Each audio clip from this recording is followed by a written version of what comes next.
mag-registro ka. So guys, order kami ng ano ba to? Vegetable and fruit. Para sa ano?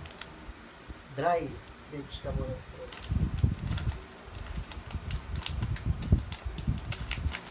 Parang medyo may kamahalan kasi yung liit. Para yung laki, isang palad ko lang. Hindi, mas malaki pa ang palad mo eh.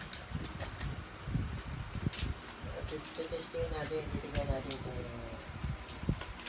anong lasa at kung talagang yung presyo niya tapat sa lasa niya. Kasi pang ano ng diet foods, diet mo yan eh. Diet ng ano. Diet daw kuno. Sampalok pa siya oh. Tapos may aning. Sampalok.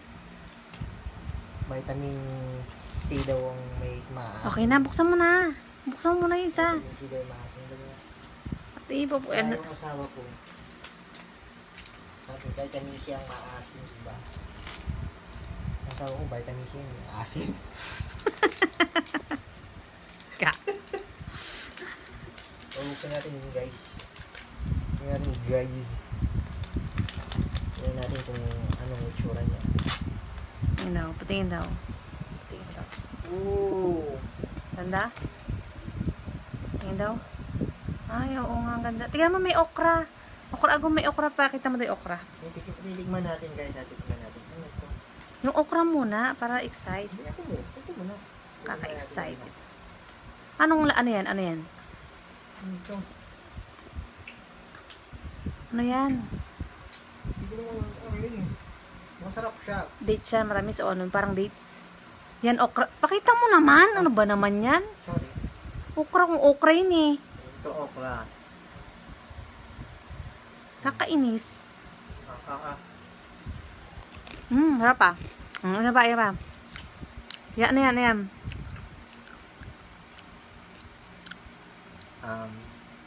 Saging. Patag. Patag yan. Okay na. Pakita mo pa iba. Ano yan? Ano yan? Ha? Kamote. Kamote. Actually guys, matamis siya. Matamis na maalat pero mas nangingibabaw yung tamis. Yung unang kinain ko medyo mapait-pait yung loob. Ano ba yun? Parang ano siya yung parang kulay pula na matamis. Ano basta? Ayun, halo-halo siya guys. Ang ano ko lang dito. Ito o, yung ganito o. Yung mas ano pa. Yan, yung ganito o, yung pula na nakain mo nung una. Pakita mo yan. So guys, yung take mo namin kagabi. Kaya nag-order yung asawa ko dito. Sige na. Kaso Okay. lang, bakit ito ang liit? Ang laki. Okay na, 3 minutes na. Sige na, ano ka na. Guys, nakainigan namin ito ng aking gomi. Stick put na kayo dyan. Kumain na rin kayo.